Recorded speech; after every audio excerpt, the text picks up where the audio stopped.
You know, come on. When Hillary Clinton says I'm out of touch, I just have to remind people of the track record. All right? So now this is Senator Clinton.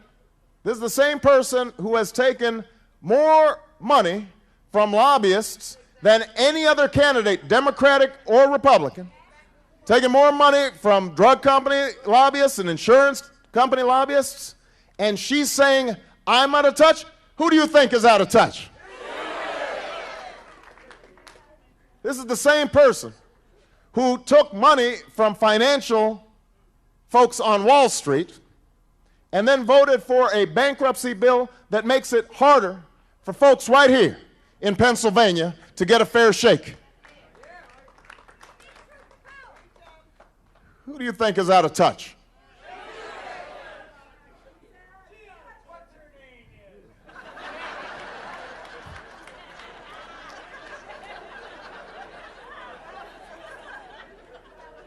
This is the same person who spent a decade with her husband campaigning for NAFTA and now goes around saying how she was opposed to NAFTA. Does that sound like she's in touch with Pennsylvania? Does that sound like she's in touch with you? This is the same person who says she's voting for the Colombia trade deal. Turns out that her top advisor, her top strategist, was working for the Colombian government to get the bill passed.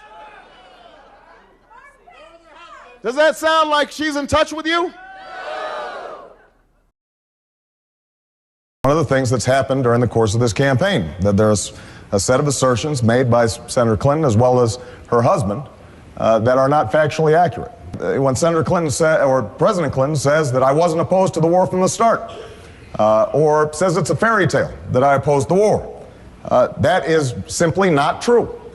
When Senator Clinton or President Clinton asserts that I said that the Republicans had better economic policies since 1980, that is not the case. Your record and what you say does matter. Your record and what you say does matter. Your record and what you say does matter.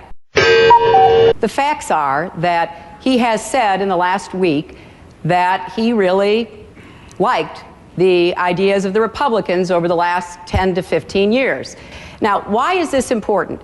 It's important because I think elections are about the future. But how do you determine what will happen in the future? Well, you have to look to the record. You have to look to what we say in campaigns and what we have done during our careers. I think elections are about the future. But how do you determine what will happen in the future? Well, you have to look to the record. You have to look to what we say in campaigns and what we have done during our careers. I think elections are about the future. But how do you determine what will happen in the future? Well, you have to look to the record. You have to look to what we say in campaigns and what we have done during our careers. So it was more about the distinction between words and action. And I think that is a fair assessment for voters to make. Senator, we're a little off topic. I have to let Senator Obama respond. Then Senator Edwards is going to come in as well. But go ahead and respond, and then I want to get back to this issue that we're talking about, fiscal responsibility. But go ahead. Let's talk about it.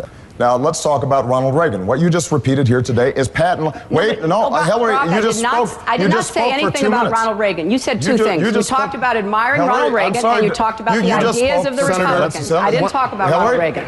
We just had the tape. You just said that I complimented the Republican ideas. That is not true.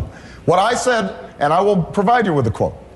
What I said is that Ronald Reagan was a transformative political figure because he was able to get Democrats to vote against their economic interests, to form a majority, to push through their agenda, an agenda that I objected to, because while I was working on those streets, watching those folks see their jobs shipped overseas, you were a corporate lawyer sitting on the board of Walmart. I was fighting these fights. But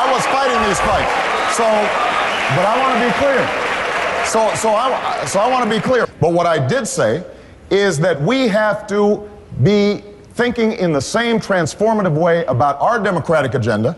We've got to appeal to independents and Republicans in order to build a working majority to move an agenda forward.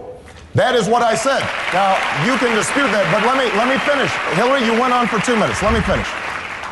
The irony of this is that you provided much more fulsome praise of Ronald Reagan in a book by Tom Brokaw that's being published right now, as did Bill Clinton in the past. So these are the kinds of political games that we are accustomed to. I'm sorry. Well, wait a minute. Just a minute. Senator Edwards, let them wrap up, and then I'm going to come to you. I just want to clarify. I want to clarify the record. Wait a minute. Wait a second, Senator. One of the things, the important aspects of this race is role modeling what good families should look like. And my view is that if you can't run your own house, you certainly can't run the White House. Is that if you can't run your own house, you certainly can't run the White House. Is that if you can't run your own house, you certainly can't run the White House. Can't do it.